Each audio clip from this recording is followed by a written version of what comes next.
Hello, everyone. Welcome back to the Critical Podcast. It's time for the Talk to Me review, and we've also been working on something pretty special. Tell them about it. Tell them about it, Jaden. Me and Ryan recently just watched all the Spider-Man movies. I've already seen them all, so it was rewatching for me, but it was a completely new experience for Ryan. So we're going to be talking about every single movie in chronological order, and then at the end of the episode, we'll rank them least to best, and you'll see our ranking of all of the movies. But we did yesterday just see the new horror movie Talk to Me, and I'm very excited to talk about this. That was movie. yesterday? I'm very excited.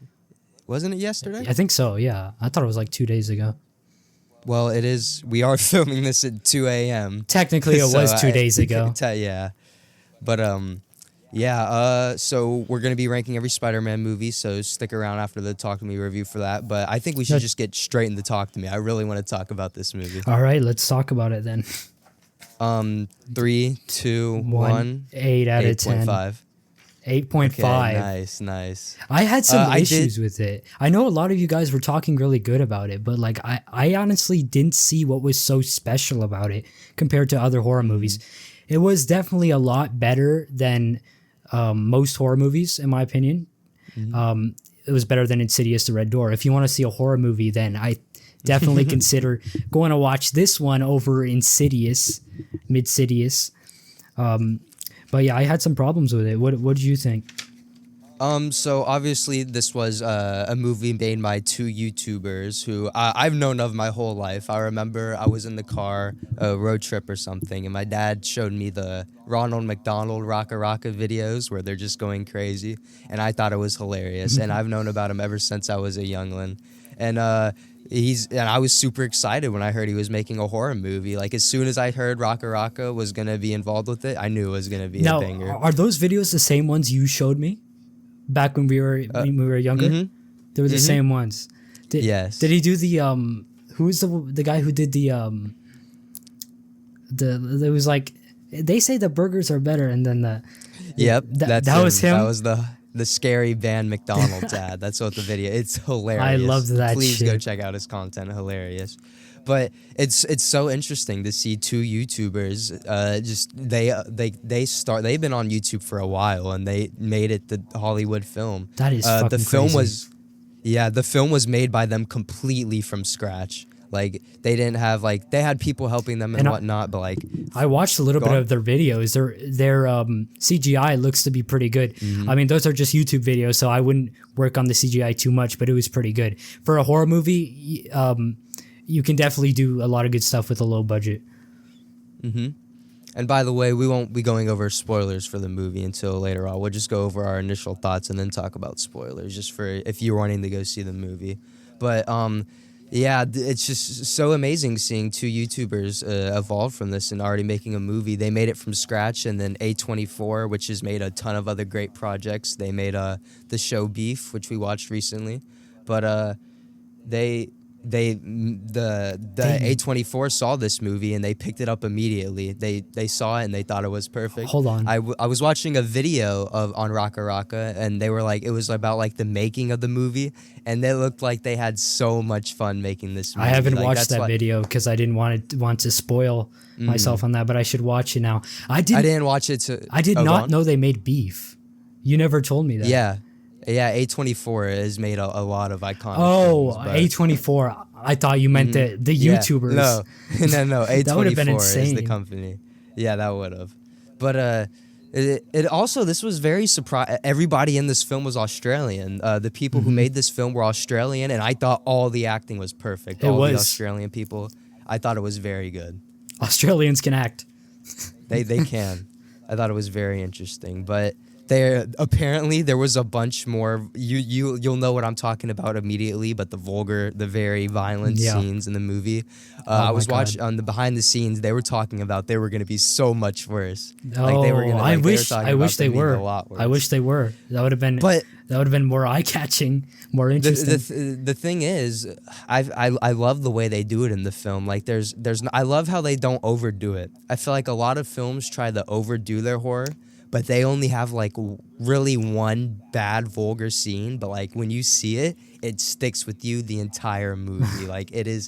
Oh, it is Yeah, graphic. that's most of what we were talking about at the end of the film too, when we went to go eat at Taco Bell.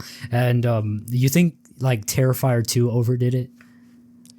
Is that what you mean? The thing, yeah, like but the thing is, Terrifier's like supposed to overdo it. Like that's like his thing. That's like his character. Yeah, Like I didn't like Terrifier 2 anyways. yeah, that. Yeah, those movies are so. The first one was pretty good. The second one just was everywhere. But when watching this movie, I could not tell that this was I couldn't tell that this was their first movie. Like it seems like they've been doing like if I watched this without knowing who made it, I'd have been like, oh, these people have been making movies for years, dude. This was awesome. But it's crazy how much of a home run they hit with their very first film. I was super impressed. Yeah, for YouTubers, that is really good. All right, well, let's get into what we thought about it at least. Let's just immediately get into spoilers so we can just start talking about everything. Spoilers from here on out. All right. Let's start talking about the movie. Okay, that's fair. I thought the story was good, but I think it needs some more explanation. Like the end. Well, no, I think it needs more world building. Like, how does this stuff work? How they do this ritual stuff and they just laugh about it, but nobody actually like wants to explain how this works. And at the end, when Mia just kills herself, does everything just go back to normal? Like, is that what happened, right? Because we saw Mia's our main character, right? Yeah, Mia's the main character. She becomes the spirit.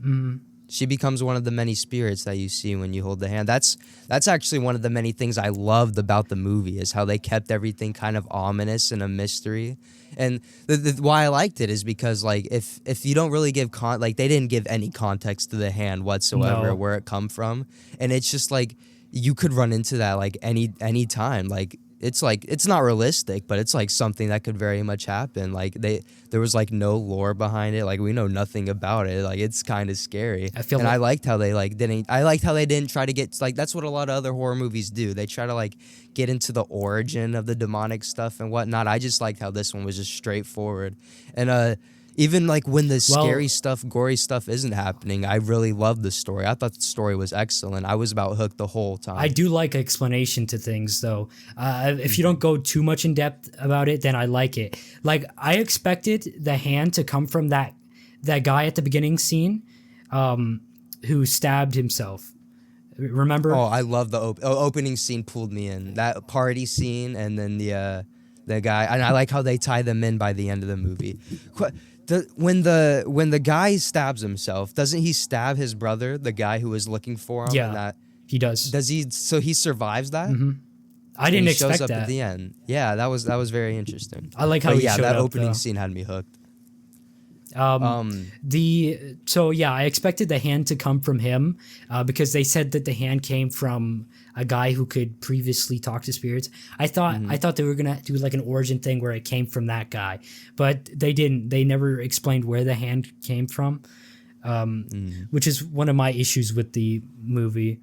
But let's see what else. The cinematography was good and all. Like the blood, the gore. It was done really well. For their very first movie, it was excellent. Yeah. It looked very good.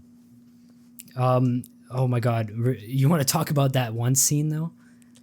It's that. So the thing about that scene, it's not like the most over the top, gory, like nastiest thing, but like there's so much build up to it. You really feel it when it happens, and you don't forget about it. And then there's another scene in the hospital, and when Riley starts banging his head on the wall, and he starts licking his. Oh yeah, that was disgusting. Disgusting. But it's so it's so impactful because like it's not happening throughout the whole movie. It's like when it happens, it's like holy shit, you know. Mm-hmm. And I really like that. And another thing, since the creators of this movie are social media people, I love the use of social media in this movie. At the beginning, they're showing the Snapchats of the people freaking out, and that's just like so realistic for people their it's so realistic for people their age. And a lot of other movies do that. I thought TMNT did the social media thing perfectly with all the references, and I thought this movie did it really good as well too. Like there was nothing. It was not cringe or nothing. Yeah, and like the friendships dynamics where the guy doesn't want him the dude to post a video of him doing all that. And they're weird always shit. recording. Like they're always like, get out your phone, start recording me, like that. That's exactly how their type of people, like those type of kids would act.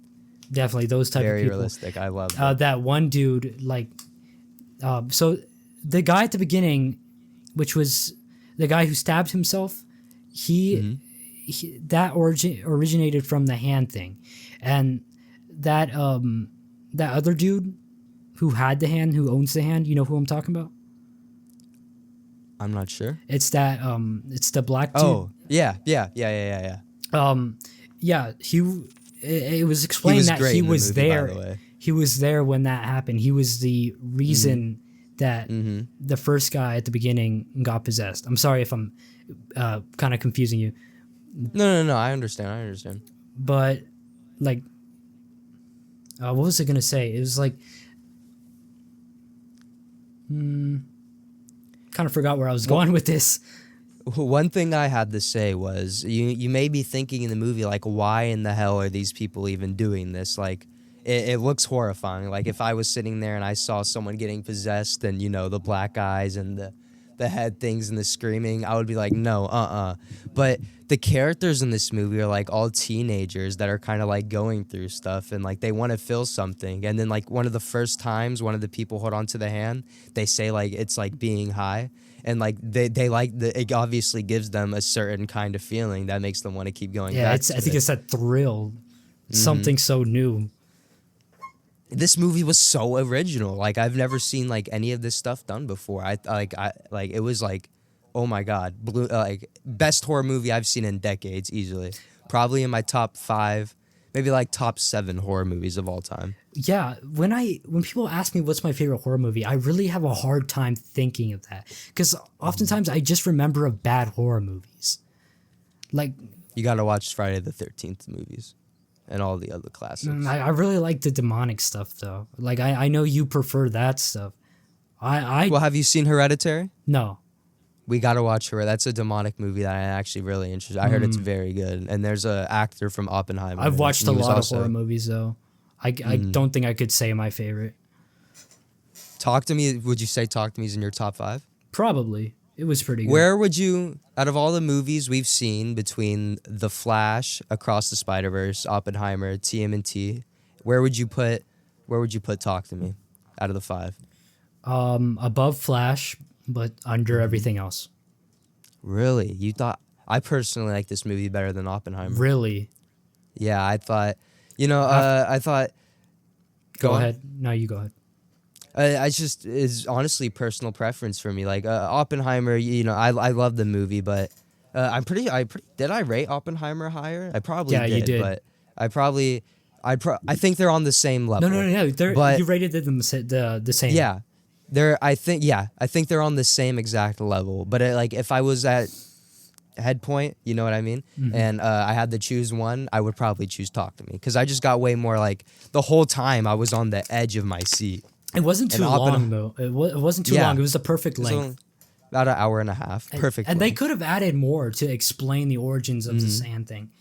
Oh my god, the one scene where it shows the in the hospital, the vision.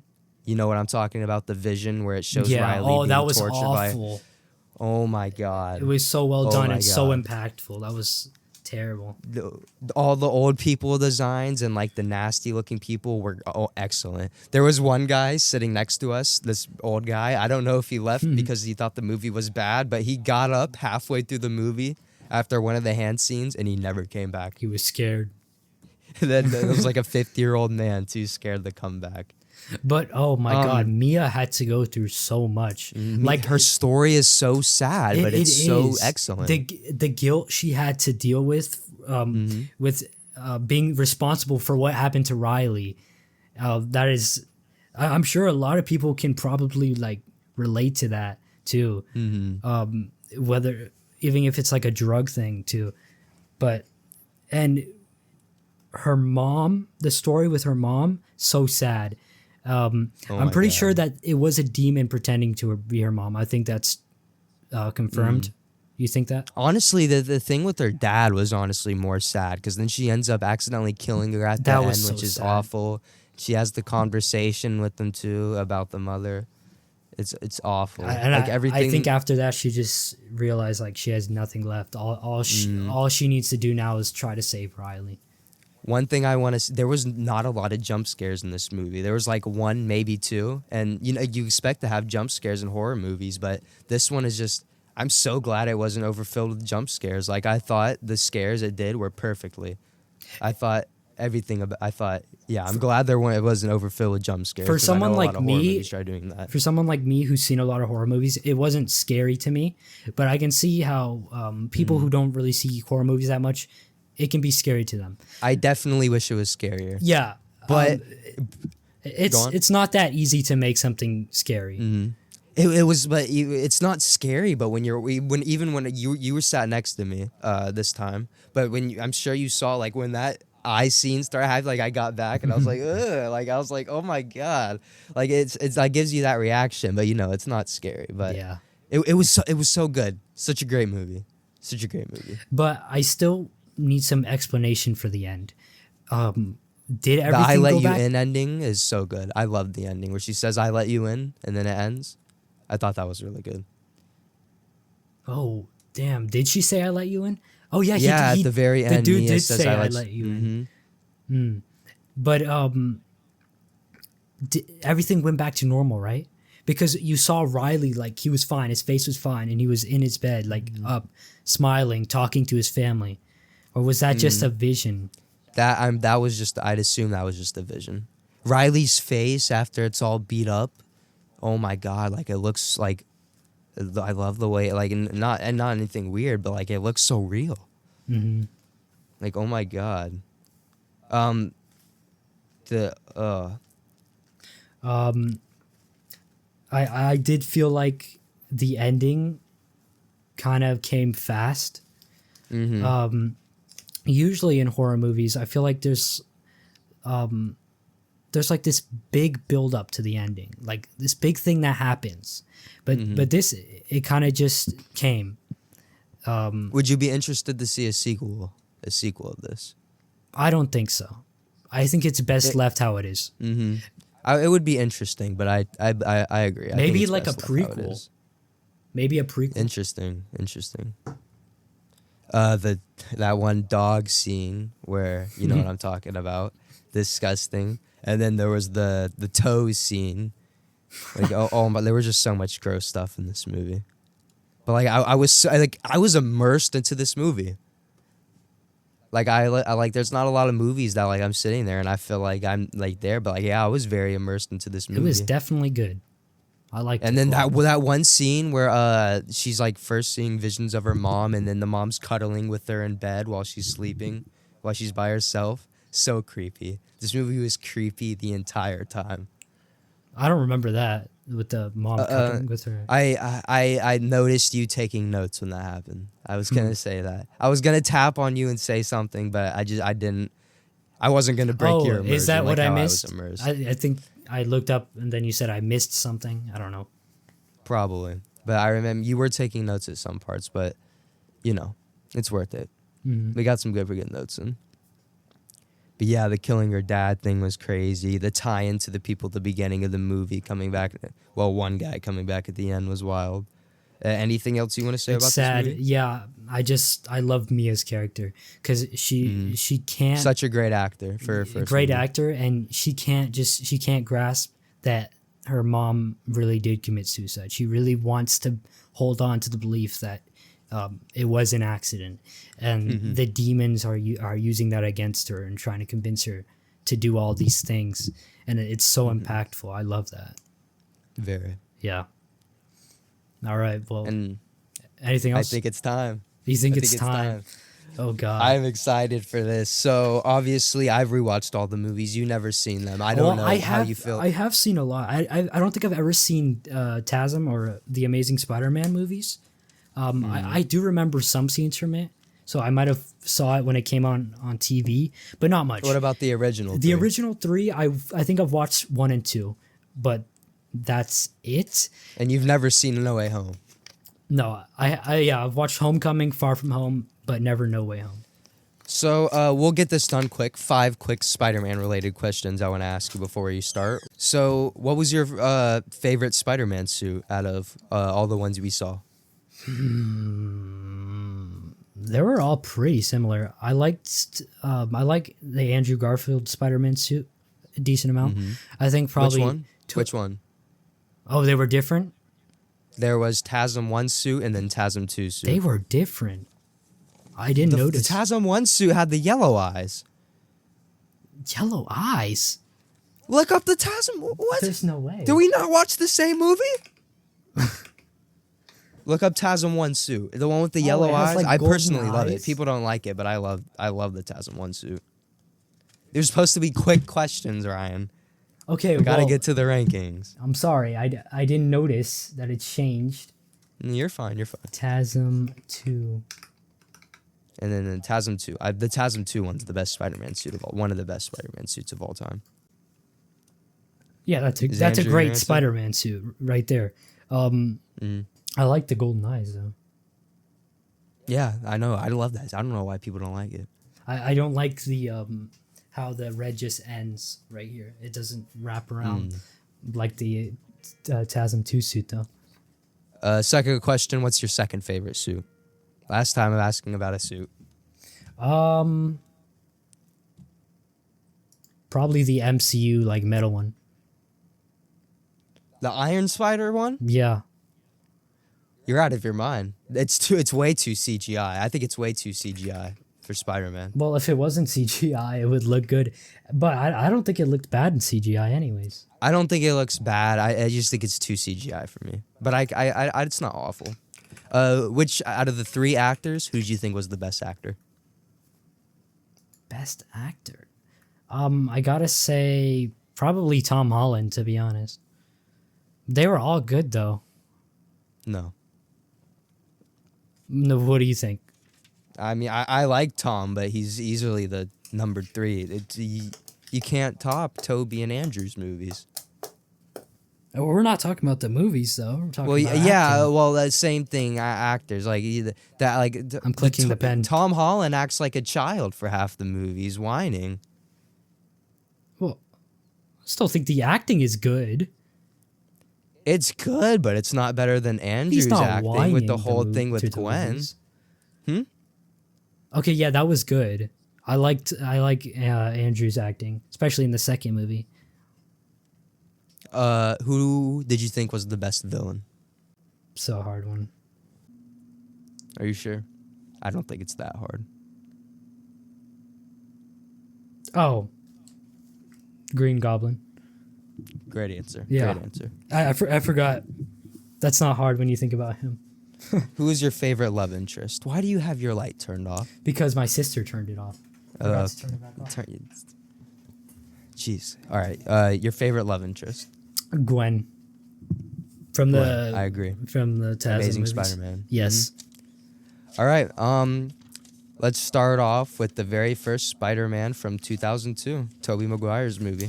All right. Hey guys, it's Jay, and I hope you've been enjoying the episode so far. Quick editor's note for the first few movies all the way up until Far From Home. I read off the wrong ranking list, so I give the first few movies improper rating to what I actually thought they were, but I will be putting the correct rating on screen, and for audio listeners, bear with me, I do end up correcting myself later on. So I hope you enjoy the rest of the episode. 3, 2, 1 with our ranking. You start. 7.5. 6.5. 6.5? You hated this movie. No, I don't. So 6.5 is, I think, it's you know, it's their first movie. It's really, I don't like it because it's old, but it is old. But it's good, but it's very cliche. There's a lot of iconic moments in it. I love. It's pretty funny. Yeah, it is very cliche, but it's funny and enjoyable, and that's what I like most from a film. I know Harry trying to rizz up Mary Jane was pretty funny. I didn't like the love triangle stuff from the entire series. The whole love story with Mary Jane, I did not like. It was such a mess. I don't like especially by Mary the third Jane movie. at all. Yeah, Mary is such a nuisance throughout the movies. Annoying as well. But damn, I love Peter's origin story here. Mm-hmm. With the uncle stuff, I love what he says and how that correlates to how he acts as Spider-Man, and also Aunt May. I love Aunt May. She's my favorite character. Yeah, she was hilarious in these movies. I thought Green Goblin. I thought all the designs were great. I thought Peter, his suit and the Green Goblin suit looked really nice. But a lot of the movie was just goofy and kind of not boring, but just like basic. It's just like, it's nostalgic. I've seen this before. Like, it's good, but I've like you've said before, you've seen way better movies than things like this. Yeah, I think 7.5 could be a little high, but I honestly enjoyed it a lot. A lot of the stuff was just like very funny. Just the way people very talked, enjoyable movie. The sounds was very funny. I love the villain, of course. Yes, Green Goblin. Green Goblin. Was great. I loved his design. Willem Dafoe is perfect. I would love to see him play a Joker. I think that would be very interesting. As Joker, that would work. Think about it. Yeah. Nice. What were your main dislikes about this movie? What didn't you like about it? MJ. MJ, of course. I feel like, it was very cliche and very goofy at some points, like you said. But I mean, it's 2002, so I mean, but obviously, I'm still gonna dock it a little. Yeah, bit at some points, it felt like an early Disney's film, like Disney Channel film, Yes, I agree. But it was still very enjoyable. Anything else on the movie? I didn't have too much written down about this one. The romance scenes were like quite awkward. They were the MJ. I do not like. Yeah, like you said, MJ is. Peter Parker has MJ is no definitely my reasons. least favorite love interest. For sure. They're all way too old in this movie. Like it's fine, but they're all adults in a high school. Yeah, that's how they did it back then. I don't know why. But I mean, it's whatever. I love Tobey Maguire. Did you like his suit in this movie? Let me look it up real quick. You don't remember Tobey's suit? Did we not watch the same movies? Shut up, bro. Yeah, his suit's good. Exactly. How couldn't you remember such a beautiful thing? I just needed to look at it again. They're all pretty similar. They're all Spider-Man suits. You're all amazing. Tom's suits, I don't really like Tom. I like his black and red one from Far From Home. That was alright, but I could really care less for his other suits. I think they look good. I think they all look good. All the Spider-Man suits. Yeah, I don't think there's any. The only one that I think is bad, or not bad, but my least favorite is the one in No Way Home with the gold spider that he gets not at the very end, but near the end with the gold spider on it. I do not like that gold spider. It just doesn't sit right with me. It looks good. I think it looks good. No, it doesn't. No, it doesn't. Well, let's stay on Spider-Man. Maybe not so much the metal, but if it was like a regular suit, I think it would look really good. Anything else about Spider-Man 2? We're on Spider-Man 2 now? I mean, no, one. I'm sorry. So I don't know. About Spider-Man 2002. That's what I meant. Yeah. No, that's it. Yeah, I have a lot more. I have a lot more to talk about some of the other movies, but that one was just. It was just a nice. It was a nice fun story. Spider-Man 2 though. Pizza time. 3, 2, 1 with the rankings. Your turn. What did I give this one? I give this one an 8.5. I gave this one a 7.5. I really like this movie. I liked it a lot. It's definitely the MJ dynamic is very weird in this movie, but the action and the story in this movie is done peak. So much more better. It's a great step up from the first one. Dr. Octavius is probably my personal favorite villain. Really? I still like Green Goblin more, but he was a good villain, definitely. I love going back to the first one. I loved how the Green Goblin was like he didn't actually want to do that stuff, and he was kind of struggling with that and kind of schizo a little bit. And it was kind of similar for Dr. Octopus too. The story in this movie was so genius. I loved it so much. Like, I was intrigued. And the action's probably the best. Like, there's a really cool fight at the end of Spider-Man 3, but the Doc Ock fights in this movie were crazy. Oh my god! And seeing how Peter had to like struggle as an adult with his rent and all that. And he loses his powers at some point as well. It could be really sad at some point, especially that scene. Oh my god, I love that scene when he tells Aunt May about what really happened the night Ben died. And so good. It was so good. Very sad. Oh my god. I can see why this is a lot of people's favorite Spider-Man movie. People say this is Spider-Man, like the best Spider-Man movie. It's like around middle, maybe a little higher than middle for me. But it was just it was a very good movie. I loved it a lot. It's definitely a classic. Definitely. Harry in this movie, he was kind of an op. Yeah, he fell off from the first movie a little bit. Yeah, damn, like he sold out. He finds out. Spider-Man. Yeah, he finds out the scene. Or Peter. He finds out Peter's Spider-Man in this one, right? Mm-hmm. The scene where he has the knife and then he takes off the mask and he figures it out. I love that scene a lot. That was a pretty in these cool. superhero movies, everybody just jumps to conclusions all the time. Like he just sees him carrying his dad's dead body, immediately assumes he killed him. And it's the same with like Gwen from Spider-Verse with the Peter Parker stuff. I mean, she did kill him, but there's more to it, you know? Yeah, of course. Yeah, the MJ dynamic in this one just got even weirder. Yeah, she just dates like random men. It's what it was. It was in come on. Yeah, it was in this one where she just found some random ass guy. It was weird. I don't like it. But at the end, it starts to get better at least. Especially in the third one, I think the MJ dynamic got better.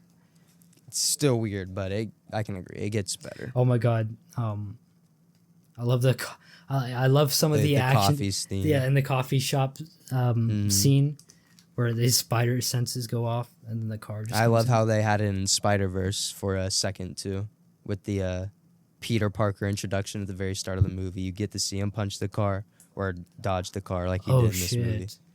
Yeah, now rewatching this, I remember that. Mm-hmm. Damn, I didn't notice that when I first watched it. That's pretty cool. Oh my god, looking at the Spider-Verse stuff now, I see it in a whole different way because I know all of these characters now. Mm-hmm. I got like, how do you feel now after like? Are you glad you've watched all these movies? Have you felt like you've been missing out? Yes, I have felt like I've been missing out. I'm really glad you decided to watch them. Yeah, I'm so glad you finally got to experience all these movies. These are the first like movies I've ever grown up with. The Amazing Spider-Man and like the first Avengers, I think, were like the first movies I saw ever in theaters. So they're definitely like childhood things for me. The Spider-Man stuff. First movie you saw in theater. Damn. I wish I could remember that. Yeah, I mean it's barely. I only remember like two. I barely remember it, but I know it's happened. All right, Spider-Man 3. 3, 2, 1. 7. 8 out of 10. 5 out of 10. 8 out of 10. This is my favorite out of the original 3. Wow. People hate this movie, and I don't the way hate you it. rated it. Yeah, I think we need to defend it. We need to give this movie. It came out in 2007. We need to give this movie the props it deserves. It's by far the funniest movie in the trilogy. Very funny. I love it. Yes.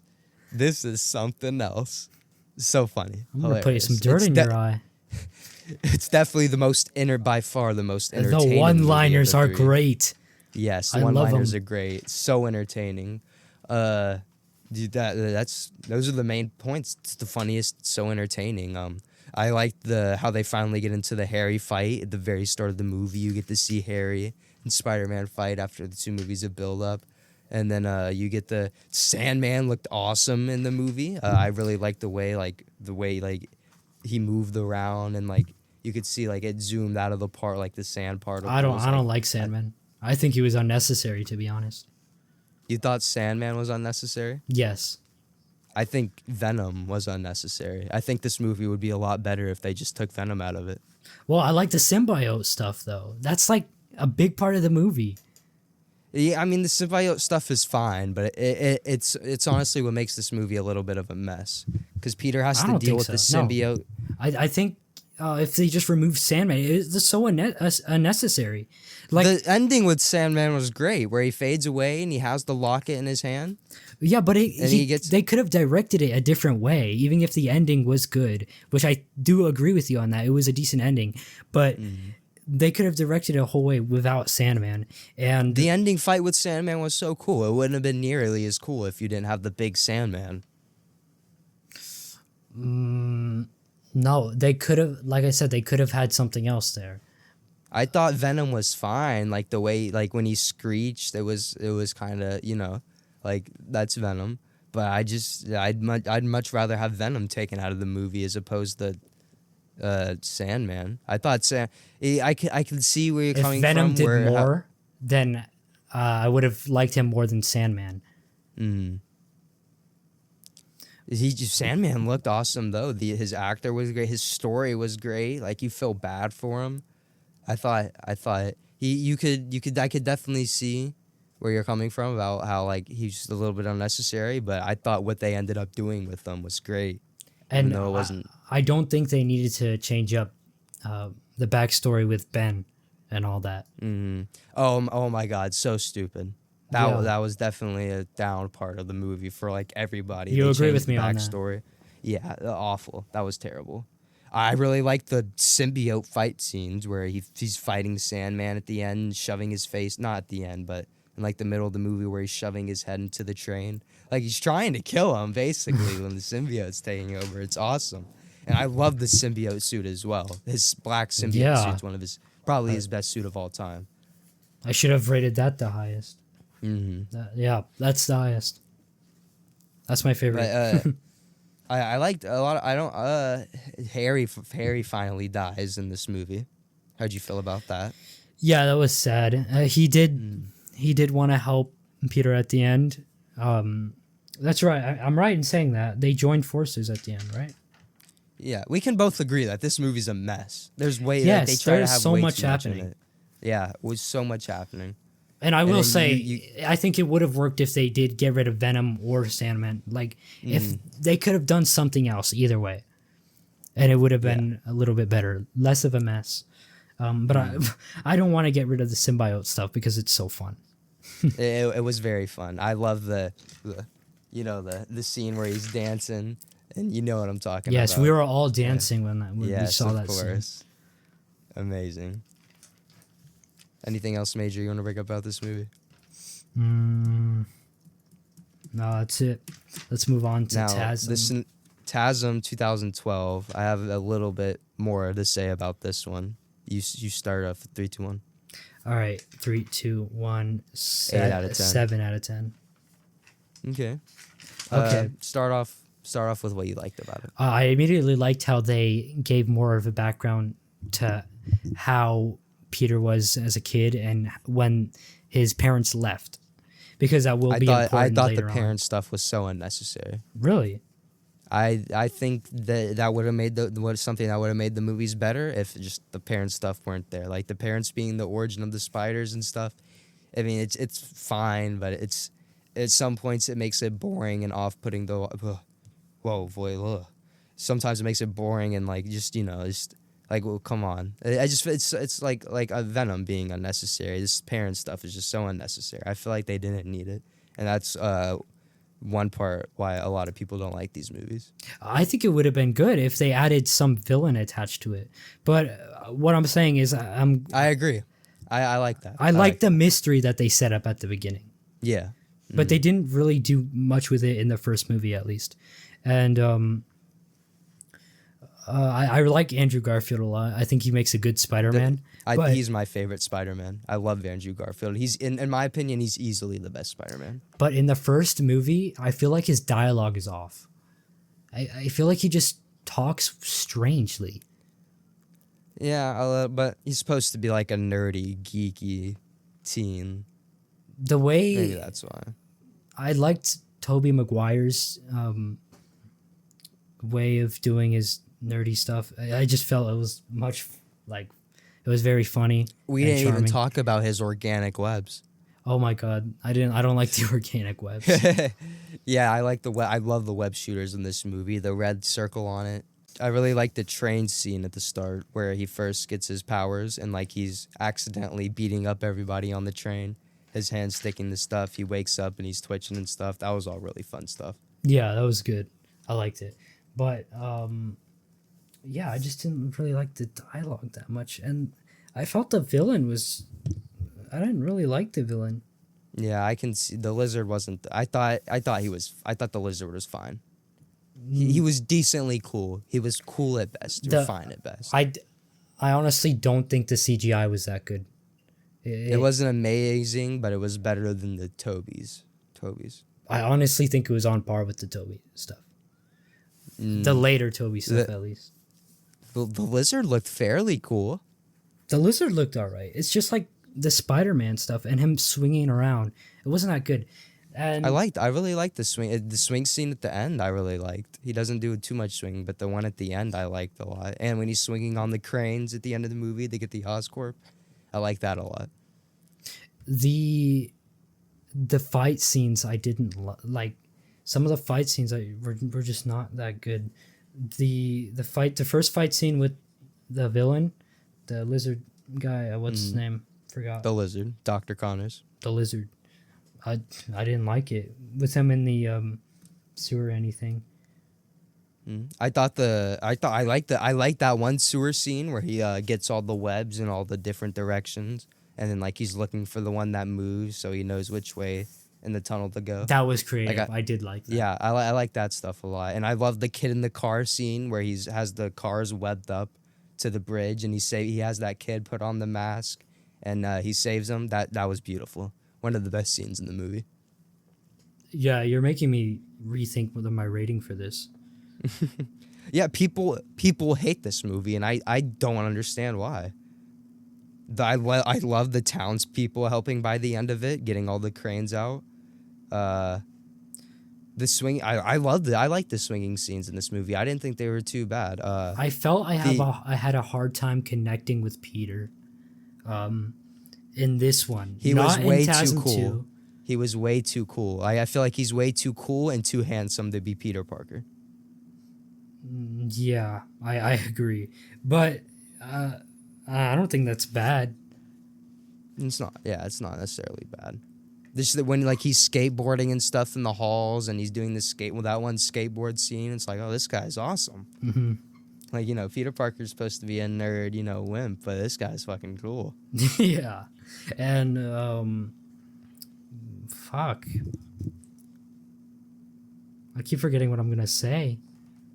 With this the phone call at the end with Uncle Ben, wonderful, where he's listening to the voicemail. Yeah, very sad. Uncle Ben. I think Uncle Ben is best in this movie. Out of the Toby movies in this one, I loved Uncle Ben better in this one. I don't know if I agree with you on that. Why not? God, I can't name many things I liked about the old Uncle. I mean, he was fine, but the origin was actually probably done. Yeah, you're right. You're right. It was better in this one. Now that I'm remembering, there wasn't too many good Ben moments in the first one. I just liked, the origin really, and how that related to how Spider-Man became Spider-Man, of course. I loved Aunt May in this movie. Aunt May progressively gets younger throughout each of the movies. What? No, I mean in Spider the trilogies, she's really old. Yeah. In the Taza movies, she's mildly old, and in Tom's movies, she's like an adult age, not even Aunt age. Yeah, I see what you mean. Yeah. But yeah, you're right. Yeah. Ben was better in this one. I don't know what else. When Captain Stacy. Oh yeah, we get to see his canon event in this movie when Captain Stacy dies. And he tells him that he doesn't want him seeing Gwen anymore. And then by the end of the movie, they have that one scene where it's like the best promises are the ones you can't keep. I don't know how I feel about that line, but it's cute. Mm-hmm. Like, it's fine.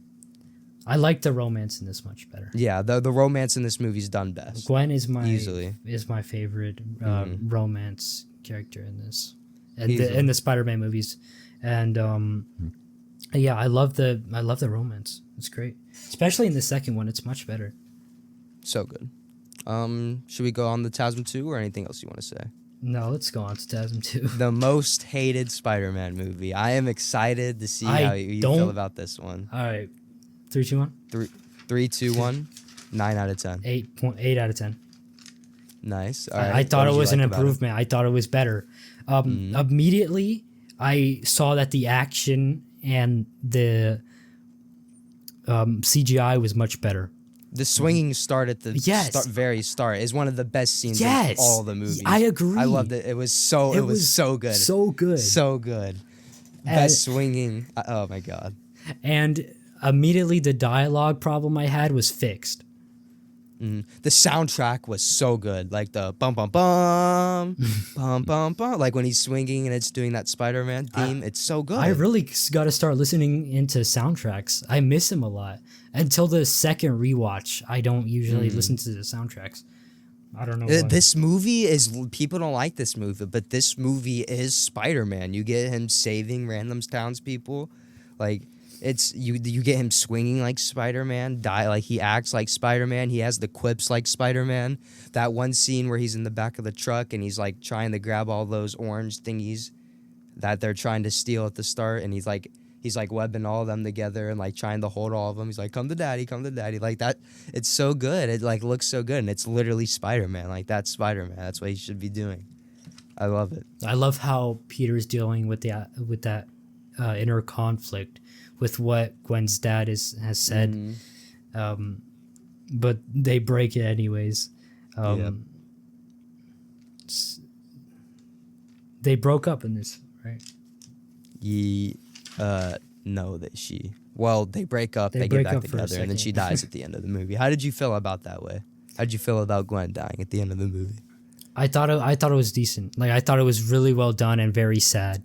I really like the one kid scene where it's that little kid and he's getting bullied in the street, and then like they're ruining his school project, and Spider-Man comes up and fixes the little kid's windmill project, and then he ends up coming back at the end of the movie dressing up like Spider-Man when the Rhino shows up. Like, all that stuff is so good. And then the first Electro fight at that little red bridge, and he's catching the cop cars. And then, like, that slow motion shot of him like putting his thumb on his web, and like it goes out to all the different people, and he's like getting them to not touch the railing. The electricity thing, like, it's so good. It's literally so good. Yeah, I love the emotional scenes too. Like, of course, the one where Gwen dies, and I liked a lot when Peter discovers the truth about his father. I wish they did more with that. I honestly wish that was kind of the main thing he was trying to figure out. I heavily disagree. No. But there were actually interesting villains that came along with that, which I think what they had set up. But there wasn't. Yeah, there wasn't at all. It really wasn't that important. And by the end of the movie, they're setting up all the main Spider-Man villains, and that's with all those. Yeah, and that's why people didn't like it. Didn't like the parent stuff, because it goes nowhere. But I think it could have been really good if they did do that. I would love a third Amazing Spider-Man movie. They were setting up for a third one, wouldn't they? And no way, a little, kind of, hopefully. I don't remember. I really liked by the end of the movie, they were setting up for one, but, it got canceled because Tom was the new Spider-Man. I really liked the fire hose scene where he hoses down Electro. And Electro's theme is so good. Like, when he's charging up and you hear like that rock in the background, the guy shouting, like, that was really good. The Gwen speech at the start and then by the end of the movie was very good as well. So sad. My main issue with this is Harry. I didn't like him.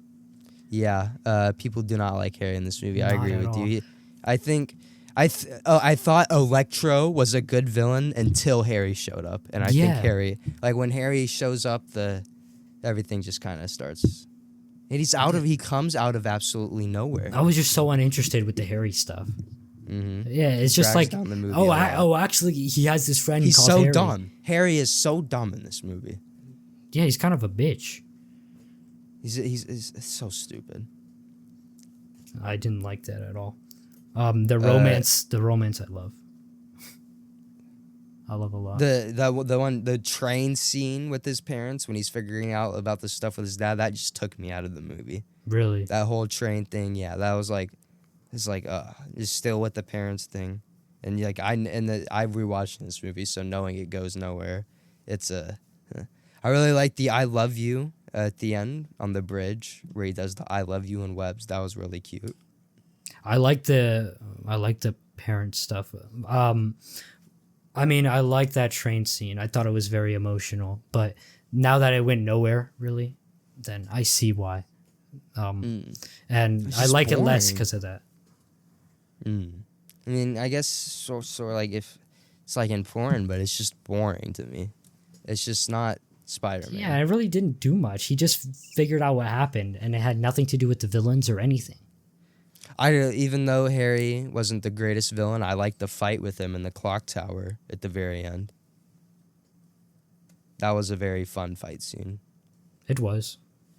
And then Fights I were like when Spider-Man shoots down the web to save Gwen. It like turns into a little hand, and like the web forms into a hand and catches web. But that's what happens in the comics as well. I completely forgot. We're on Spotify now, so we're gonna be a lot more considerate for you audio listeners. But yeah, make sure you go check out our Spotify.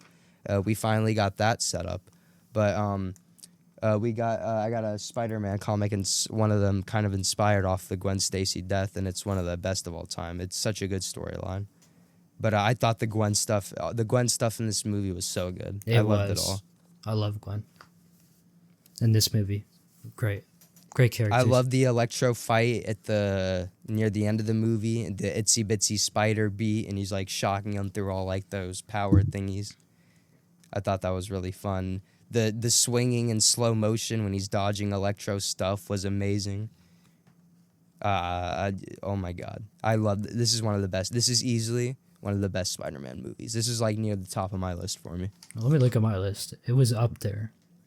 Yeah, it's up there. Well, yeah, great. Right. Is it time for Homecoming? Let me see if there's. The parents stuff is boring, but it's definitely tolerable. I agree. The ending scenes all.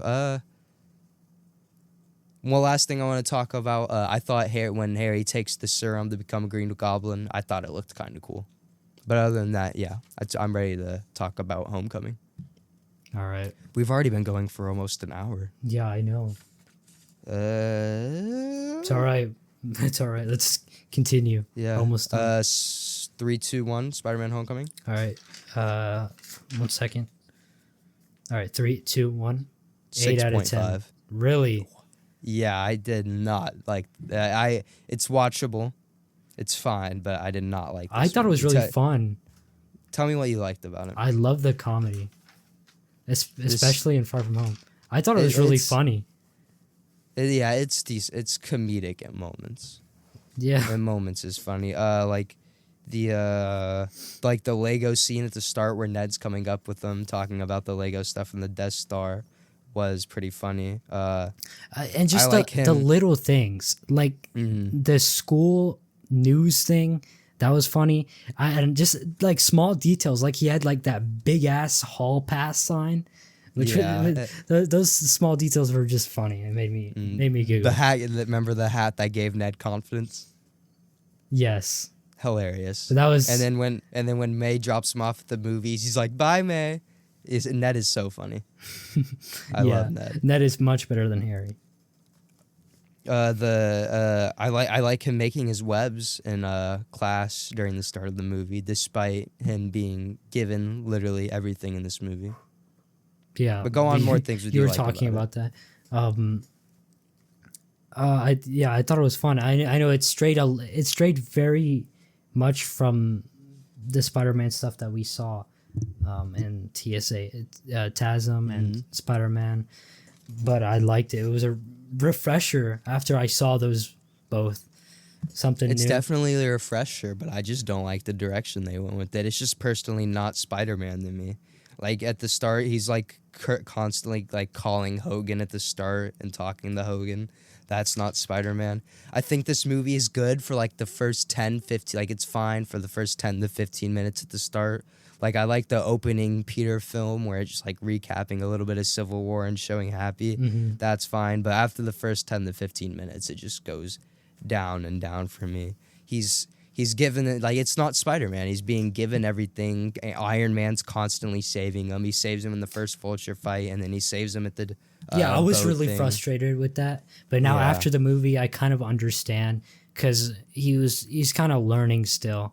It's very much an And origin story for Spider-Man. I don't. The whole thing about these movies is supposed to skip his origin story. He gets introduced right away in Civil War, but these 3 movies were his origin story all the way up to the final scene in No Way Home, which I love. He's actually Spider-Man in that. I like the Tinkerer in this movie, the guy making the gadgets. I feel like he's overshadowed. He doesn't do much, but the guy making the gadgets and the vultures and stuff, I thought he was fun. Yeah, I thought the Vulture was a good villain. Oh, easily top 6, probably MCU villains ever. He's one of the best villains. Yeah, In the I MCU, thought he was amazing. That's crazy. Yeah, one of the best. He's not better than Loki, not better than Thanos, but he's up there for sure. But Go ahead. Aunt May is hot in this movie. Like she's no longer old or like she's like. She like I said, she gets way younger every movie. That is true. I love he actually has a best friend in this movie. Like he had Yeah, Harry I in know. a trilogy, but he actually had a friend in this trilogy. Mm-hmm. He had like nobody in the other movie. I really he had nobody, but I really liked Liz. I thought Liz was a fine enough. She didn't do much, but I thought she was a fine enough love interest. She didn't do anything to piss me off. She did more good. Was it better than MJ from the first one? Yeah, definitely way better than the MJ stuff. She wasn't really important. I know they never really wanted her to be important because they wanted MJ to be the main love interest. But for the plot, it worked well. I love the spider signal. It's at the end of Civil War. You get to see it at the post-credit scene, but he shines a little light, and it's the spider signal on the wall. That's cool. Ned saying "badass" to the spider stuff is hilarious. One thing I really don't like about this movie is he's whining on the bed with Ned when he's talking about the tracker and he doesn't need training wheels. Like he's whining like a little 2-year-old. And he messes shit up a lot too. Yeah, I like the gadgets he gets, but the problem is he's not making his own gadgets. All this stuff is being given to him, and he needs to be making it by himself because that's Spider-Man. Right. The whole point of Spider-Man is like no matter like how much bad things happens to him, like the worst of the worst should happen to Spider-Man. It's Spider-Man. No matter what, he's still Spider-Man. And this until No Way Home, he just doesn't suffer a lot in these movies. Like he just kind of just gets by, and it just really doesn't feel like Spider-Man. I do feel like the other movies do gloss over a bit of the creation of the web shooters and the suit. It kind of just happens. Like, the I just TASM-1 made suit this is great looking suit. the TASM-1 suit is the one believable looking. So I could believe like, all right, a teenager probably could have made that. But Toby's suit, he didn't make that. It was movie designers. Yeah. So yeah, the movie was just really fun for me. Nacho as Scorpion, or Nacho being set up to be Scorpion. I like that a lot. I hope he's in the Spider-Man 4 if they ever do that movie. I feel like the only heroic thing Spider-Man does in this movie. He like the fight scenes in this movie are all bad. Not they look fine, but the fight scenes in this movie are some of the worst in the whole MCU. I can see that. This is like almost nothing happens. The one heroic scene he does is at the Washington Monument when he saves everybody, but other than that, he doesn't really do anything too Spider-Man like. when that scene where Karen's like, this is your one chance, kiss her, when he's like upside down and looking. It's supposed to be a reference to the first movie, but it's just so bad. You can agree it's bad. Yeah, I agree. What the fuck is that? An automatic robot? Yeah, lady it's just telling weird. him that. I love Aaron Davis is in this movie. Donald Glover supposed to be the Prowler, and he references his nephew, which is supposed to be Miles. I like that a lot. After seeing Across the Spider-Verse, that was great. Mm-hmm. I love the web wings. The web wings Spider-Man has, and I love that a lot. But he doesn't make them, obviously, which is the issue. But they were still cool. You don't know who Ultron is, but there was a scene where Spider-Man's digging through the backpacks in the back of the truck, and there's like a robot helmet. That was one of the main Avengers villains, Ultron. That was a pretty cool little Easter egg. Yeah, I can see a lot of issues with it being a representation of Spider-Man, but for it just being a movie, it was fun, and I liked it. Fine movie, but awful representation of Spider-Man. I understand that. I think they should bring Liz back for Spider-Man 4 somehow. Why? I don't know. I just feel like that would be interesting. Like, I don't think they should bring Ned or Zendaya back, MJ, Michelle Jones back. No, I think they should be there, but not... Yeah. Like, it's... Yeah, there'll be references, of course, but they shouldn't be a main character. Yes, I agree. Even Ned ends up saving Spider-Man at one point from the Shocker, which I thought was all right. He doesn't do much, but it's nice to see Shocker, I guess. Yeah. The fairy scene is fine. Like, it's fun, and it's immediately ruined when Iron Man shows up. And then when Spider-Man's getting his suit taken away from him, he's whining, and it's just, come on.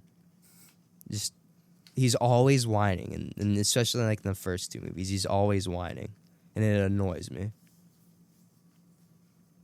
Well, you got anything else to say? I like the vulture being the father twist. Yeah. I think it was the good. Ned being the guy in the chair thing was funny. The rubble scene where Spider-Man's in his homemade suit, I thought his homemade suit was fine, but he's like under the rubble and he's lifting up the rocks above him. That was like one of the only good scenes in the movie. I like that one a lot. It's referencing a famous comic cover Spider-Man seen in the old comics. But that was really fun. How do you know all this stuff about the comics? You gotta read Spider-Man comics, man. They're good. They're peak. There's no way you've read that much. Well, I mean, it's just common. Like, I love Spider-Man. It's just common knowledge. Nah. A lot of extensive Spider-Man research. He's a good character.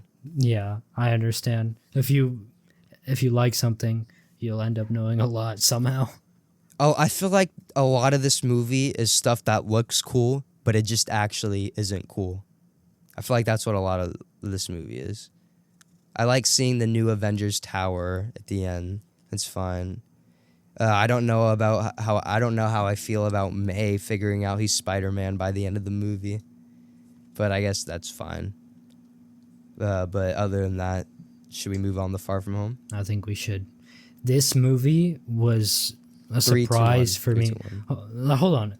I gotta say, it was much better than I remembered for some reason.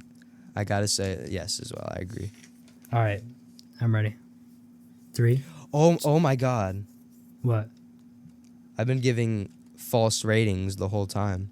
What? How? I was reading the wrong ratings list. Fuck. But don't worry, I will correct them right now. I can't believe I've just done that. So, Spider-Man 1 is 6.5. Spider-Man 2, 8 out of 10. Spider-Man 3, 8.5 out of 10. TASM 1, 7.5 out of 10. And TASM 2, a 9.5 out of 10. I ended up changing it to a 9.5 out of 10. And then Homecoming, I have 5.5 out of 10. Oh, God. Yeah, I had Homecoming a lot lower. Homecoming. Yeah, I did not like this movie. And Far From Home, I'll say Far From Home when we get to it. All right. Well, we're about to say it now. 3, 2, 1, 6.5. 8.5. 8.5. Yes. Wow. This movie was good. You like, yeah, I could tell you like these Tom movies. I just wasn't as big of a fan of them. And also, whenever I say their ratings, we'll figure out some note to put or something saying I was rating off the wrong shit. And we'll put the correct ratings when I say them up on their thing. So again, That sucks though. I can't believe I was. Go on. Yeah, the comedy was good in this movie too. The villain, I liked Mysterio a lot as a villain. Like his powers were really cool, and I loved those scenes when Spider-Man was The illusion dealing scenes? with those illusions and all that. Yeah, at the end, very cool. I love that a lot. The end fight was great. Yeah, the only thing I like about this movie is the last 20 minutes. That's the only reason why it's a. Make sure I don't want to read off the wrong list again. That's why it's a 6.5 out of 10 for me. Again, I understand for a Spider-Man representation, it's not the best. It's but for a better than movie, Homecoming. it's It's a step up from Homecoming. Yeah, and this movie had like a 7.8 on IMDb or something like that. 7.3. Jesus, interesting. I don't know, but I thought it was great. I love Ned. Yeah, Ned's great. The Iron Spider again in this. I feel like the Iron Spider suit only looks good at the end of Homecoming, where Iron Man shows them, and it's more of like a black tint rather than a blue tint. I like that a lot better. The funeral joke on the plane when they're getting on the plane to Europe, and the teacher's talking about that one stupid funeral joke. I don't know if you remember, but I don't. It was you laughed at it. I remember. I can't remember it off the top of my head, but Betty and Ned getting together, I thought was pretty funny. I thought the water Hydro Man illusion fight at the beginning, the water guy, I thought that was fine enough. One of the biggest complaints I have about this movie is Peter being an absolute idiot, and one of the obvious examples is giving Mysterio the Edith glasses. Yeah, fucking idiot. Yeah, very stupid. That's a complaint I have. Peter's very immature in these movies. Yeah, well, he's younger than the other Spider-Man. But they're supposed to be the same age. Really? Yeah, they're all supposed to be like 15, like. There's no way. No. And in the first Spider-Man movie with Tobey Maguire, he was already a senior, so he's like 18. Oh, okay. Well, yeah. And in Andrew. You're right. No, you're right. Andrew Garfield, he was right. like 18. Brad, you remember Brad? Literally a loser Disney villain. Just the stuff with him was so stupid. Like, some of this movie feels like a lame Disney movie sometimes. Brad. The guy who took the picture. Oh, yeah. Yeah. That stuff was just so stupid. I thought him knocking on the bus when he knocks out Flash with, like, one little slap, that was pretty funny. Like, little stuff like that is funny. Bro, like, something I don't understand is, like, Nick Fury gets, like, so mad at Peter for doing shit like sending an airstrike on not Flash, but Brad, right?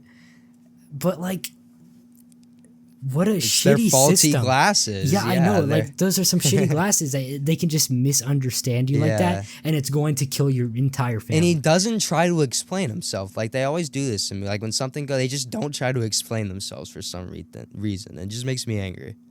Like, just tell him it was an act. Like, just tell him what actually happened as opposed to just saying, like, I don't know. It's just childish. It's just stupid. It's just not Spider-Man to me. Yeah, but it was a good movie. Yeah. I thought it was stupid how they tied the Mysterio stuff back to Tony Stark being an ex-employee. Like, why tie everything back to Iron Man? So stupid. I did not like that. Yeah, the origins were like, okay, I don't care about the origins. I liked what he can do. I thought Mysterio was fine, but I don't know how I feel about him. Especially after all the he's like a mid, more like a mid tier, maybe like lower tier villain for me. But I thought Jake Gyllenhaal, I love him, but I thought Mysterio was just averagely fine in this movie. Donnie Darko.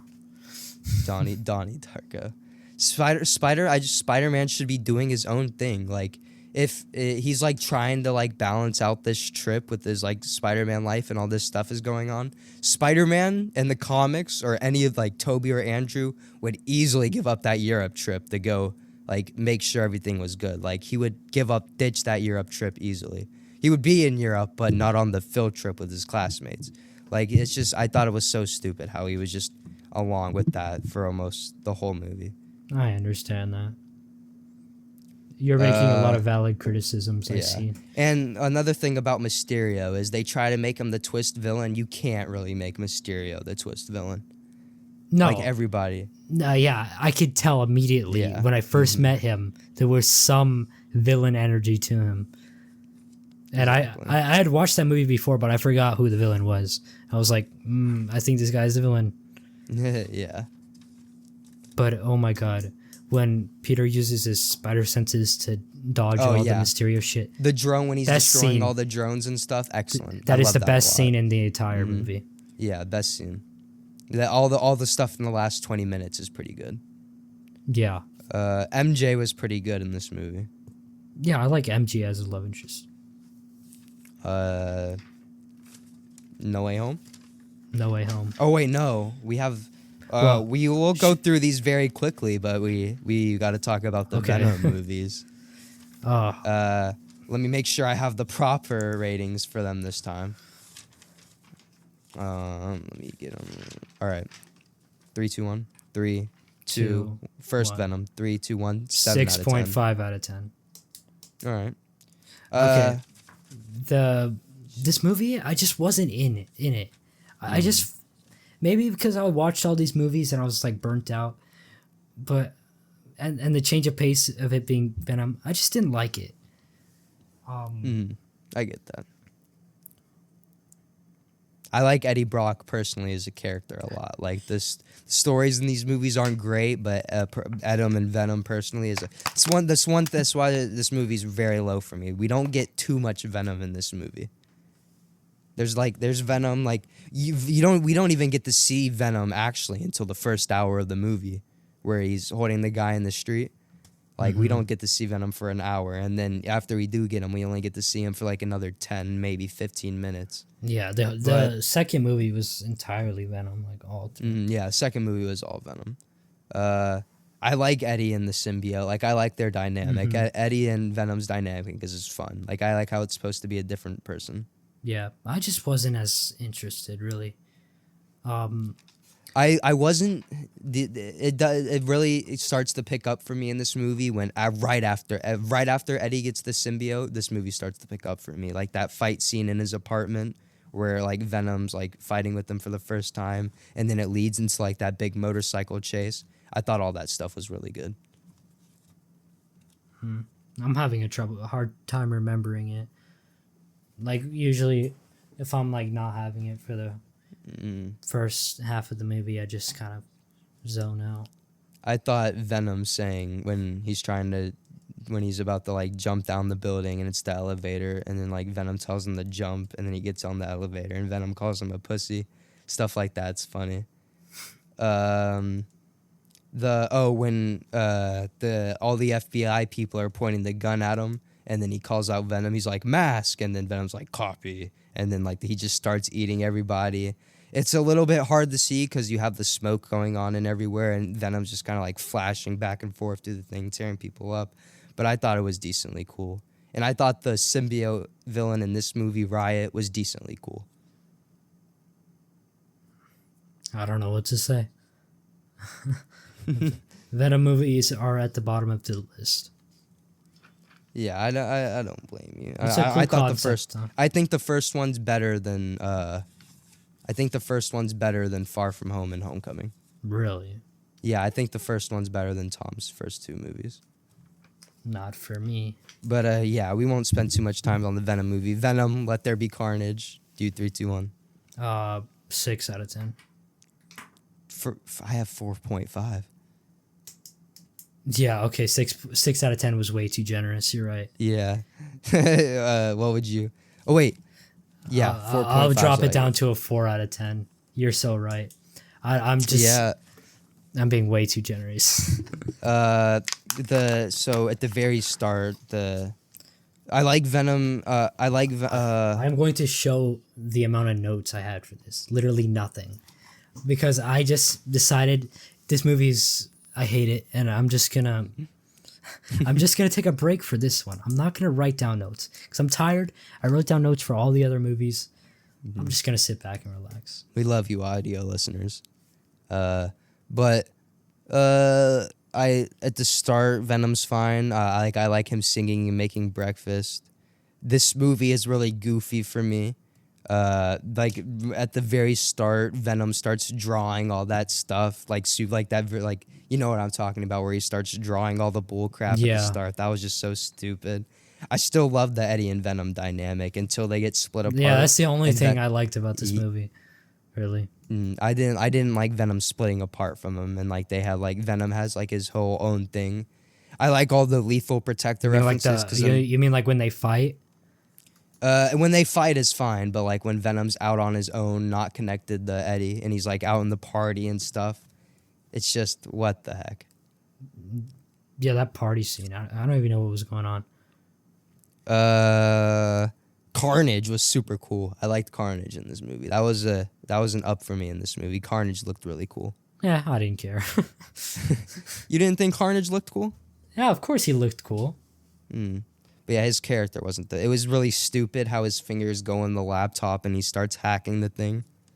Like, it's just stuff like that's so goofy. It's so stupid how he becomes Carnage. He bites Eddie and gets some of his blood inside of him, and then he just becomes Carnage from that. So stupid.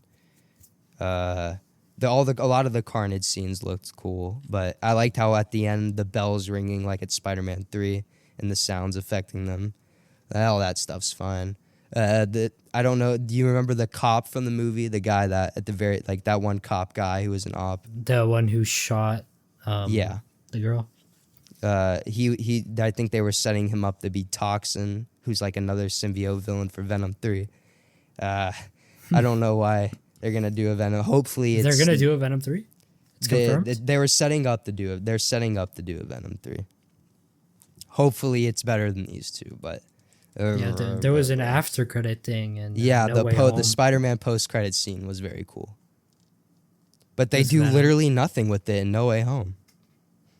Yeah, because you made me watch these movies because you were saying like it was important for No Way Home. It was not.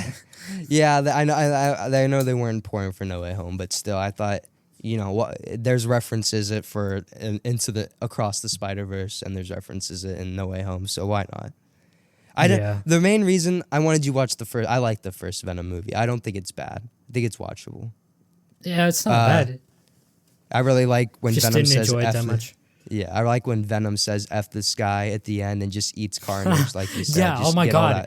I actually thought they were going to do some bullshit where it's like, you know what, I don't need to eat people anymore. Or some stupid shit like that. I'm so glad he didn't do that. All the Lethal Protector references were really cool because in the comics he's called the Lethal Protector, so that was really fine. But let's go ahead and get to Spider-Man No Way Home, probably the most hyped movie of all time. Yep. 3, 2, 1, 9. 9 out of 10. Let me read off the right ranking list. 9 out of 10. Yep. I agree with this. Start off with your goods. Wait, you gave it a 9 out of 10 as well? Yeah. Okay. Start off with your goods. Okay, immediately fixes my issues with the first two reboot Spider-Man films, or MCU Spider-Man films, I should say, because reboot doesn't really apply to this anymore with what they did here, which I love.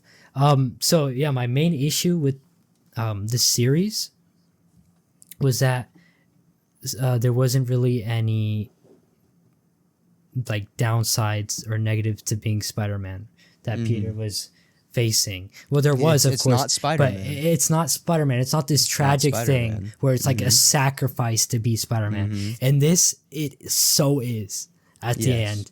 Yeah, the end of the movie. I'm so excited to see what they do for the next. They better not mess up Tom's Futures movies. I hope not. I'm going to be so sad.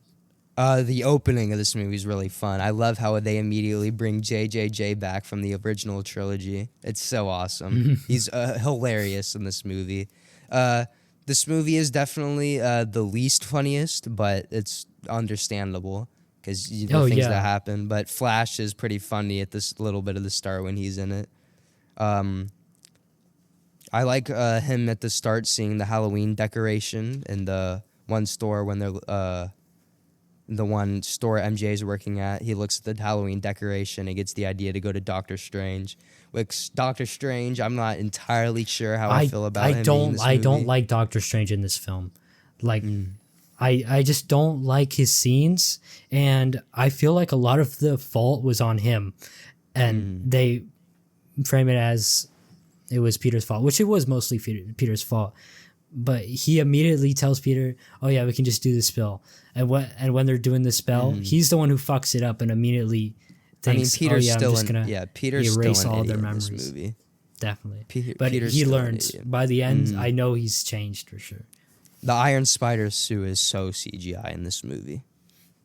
The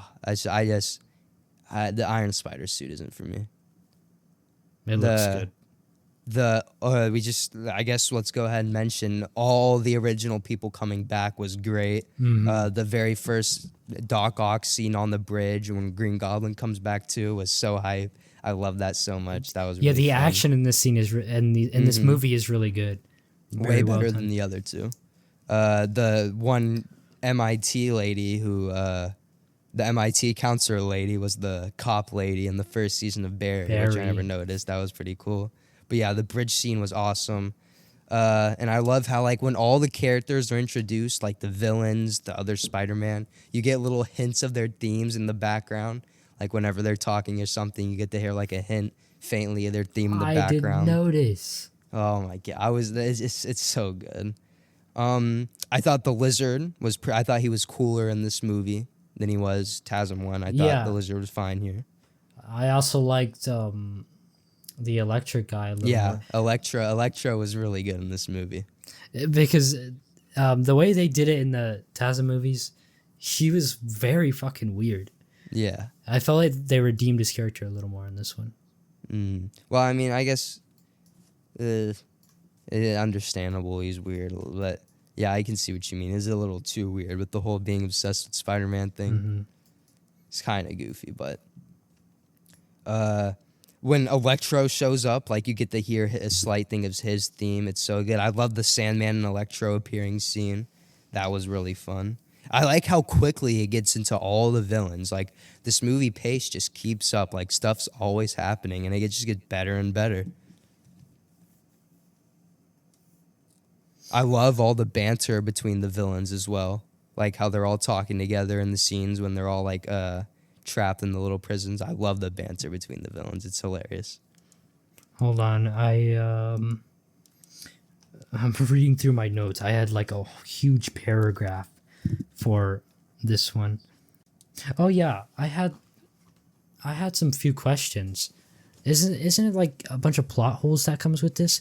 Because now that they changed a bunch of stuff with these villains, they fixed them and shit.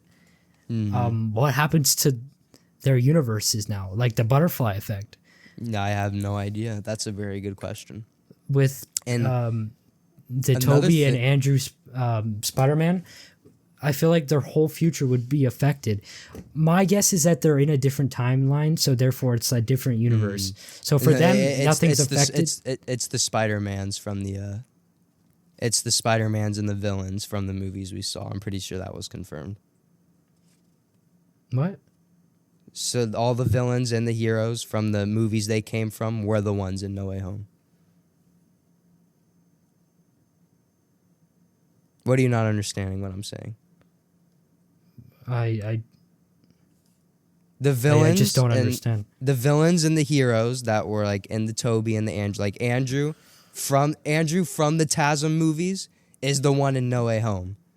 Like everything he did in TASM is that Andrew is the one in No Way Home.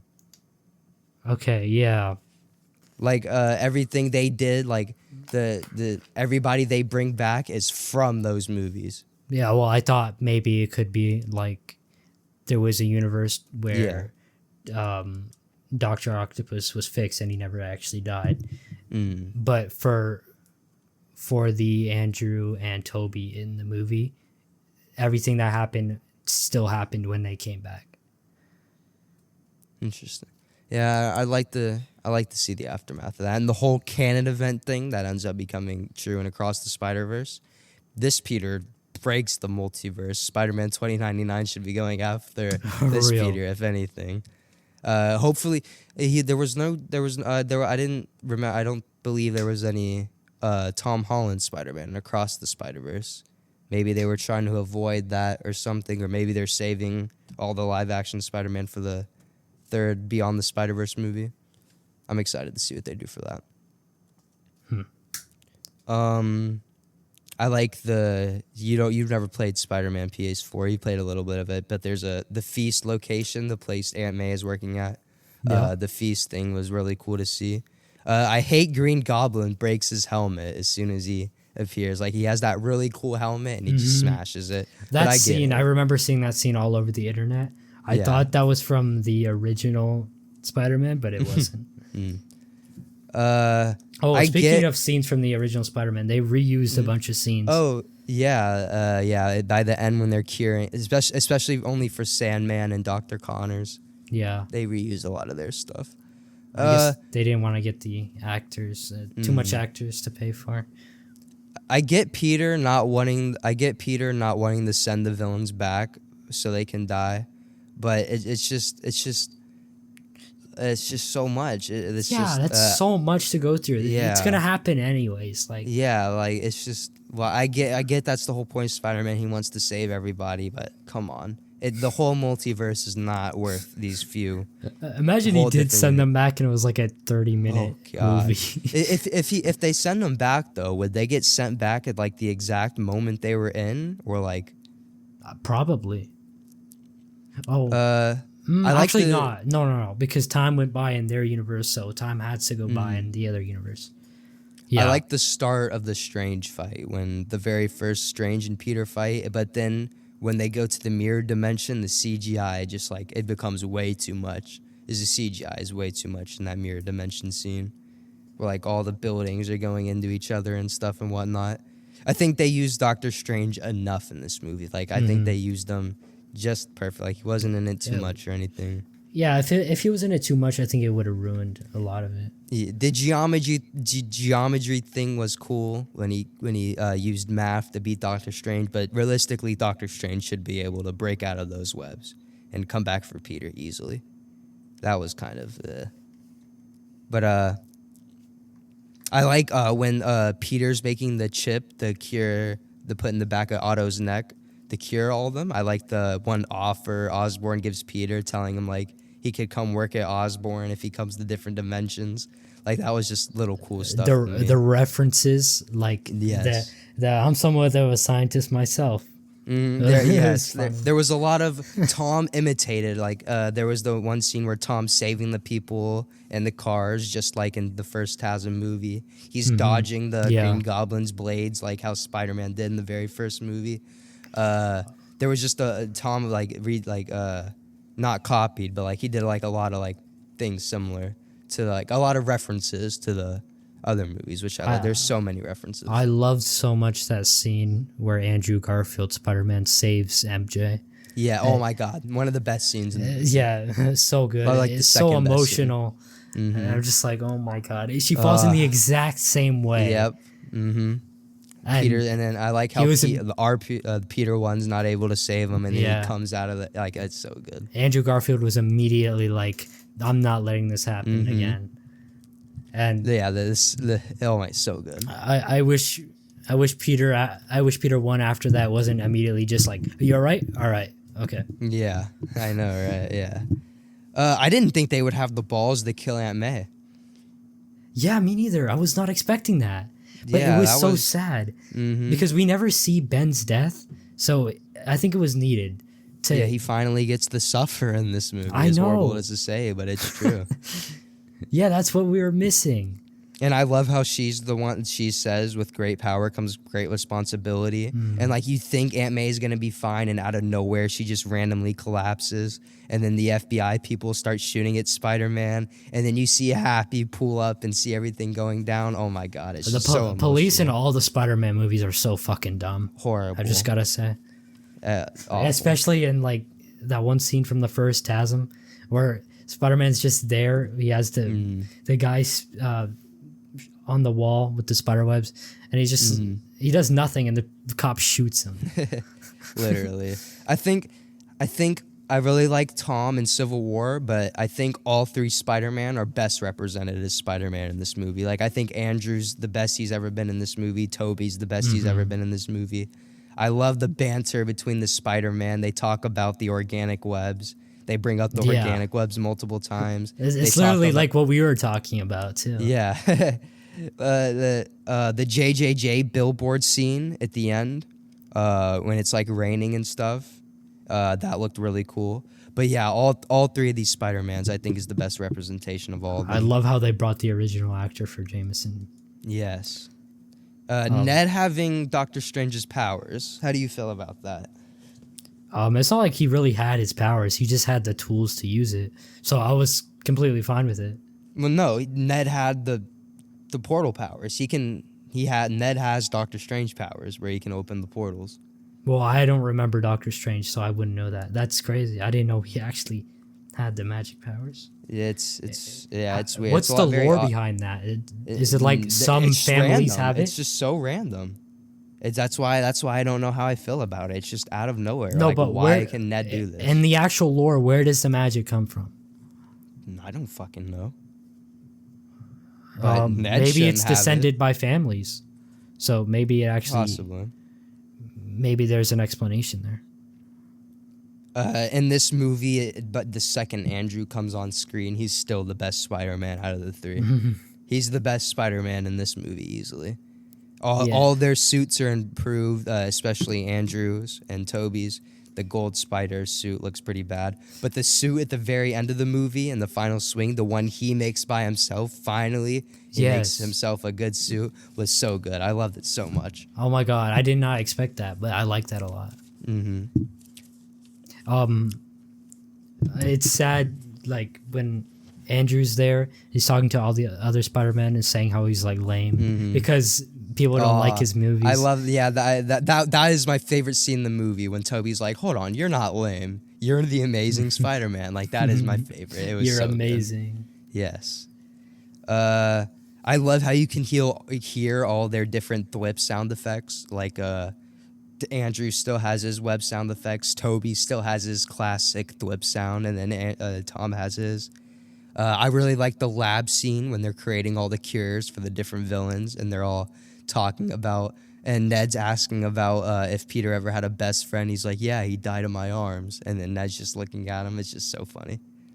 Yeah. The coffee shop scene at the end, or the donut shop, or whatever, when everybody forgets he's Spider-Man. Oh my god, so good. So yeah, good. It was really good. And he sees the scratch on her head, and he's like, I can't do it. They're gonna be in danger if I put them in my lives. That was really good. The web block reference, I forgot about that. When Toby talks about his web block because of his existential crisis in the second movie. There's just so many fun references. I loved Electro's mask in this movie. Like, he had like the electricity bolts like going around his face sometimes. That was really neat. There's just so much small but cool things in this movie. Like all this when the Spider-Mans are talking about like the back scene where Andrew cracks Toby's back. The my back reference, hilarious. Oh, I love that reference. The whole Statue of Liberty segment was awesome. I love that. He should have done "They Love Me" reference. They love me. Oh my god. Peter 1, 2, and 3. They call the Amazing Spider-Man Peter 3 because people like his movies the least. I think that was pretty funny. Just every time they're talking to each other, it's just so funny and it's so much fan service, but it's so good. Yeah. Oh my god. I love it so much, man. It's honestly a great film. Mm-hmm. And that one shot where the three Spider-Man are like in the air getting ready to attack all the other, like they're all jumping at each other in that one big shot. It's so good. Oh my god. There's too many scenes to name that are just great. Venom was just I like it. It's funny he was here, but I don't see how they could have used Venom, but he was just if anything, they just shouldn't have had. Like, it was cool him being referenced in it, but they just Are you talking about the post-credit scene? Yeah, the post-credit scene for this movie. They Oh, bring yeah. Venom. They bring Venom in just to take him right back out. After that second Venom movie, I really don't care. Yeah, I mean, I think Venom looks. I'm awesome. sure he has potential though. Mm-hmm. At least Venom looks really. Maybe cool. if he was more related to Spider-Man, I think I would have liked it. It would be really cool if Venom is like Andrew Spider-Man or something. That would be really interesting. There's a black Spider-Man somewhere out there reference talking about Miles. That was funny. The power when the Doc Ock's like the power of the sun, and then Toby comes from out of the back and is like in the palm of your hands. It's like, oh, so good. And he even says trying to do better when Doc Ock asks him about it, and it's just, all the references are just so good. Oh, and I love how this movie makes it like worth it to watch all of these movies. Mm-hmm. It's like the build up to this final movie. It's it does everybody great. justice. That one scene where his spider sense is going off, and that whole Green Goblin fight scene in the hotel was awesome. The whatever it's called, the hotel, I think, whatever their room they were staying in. Every fight scene was great, but like it makes these movies before it not it's not like they've been rebooted now. It's not like the MCU Spider-Man is a reboot. They all matter. They all matter in the grand scheme of things, and I love them all. So I'm glad. Happy Hogan showing up at the end was really sad. And he's like, how'd you know? Or he's like, through Spider-Man. Like, that stuff's so sad. The Venom postcard, I do love how he leaves the symbiote behind. That's why Venom's there, because it leaves that little piece of symbiote behind. I thought that was cool. Anything else? No, they showed a post-credit scene for the Multiverse of Madness. One of the worst MCU movies. I do not like that one. Didn't watch it. Not gonna watch it. Well, when we go to watch every MCU movie, you'll have to watch it at some point. I guess. Yeah.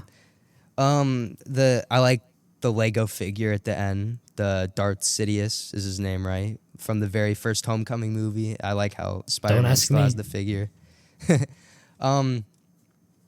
So that's all the live action ones, but we're also going to talk about the Spider-Verse ones. We got the Spider-Verse ones up here as well.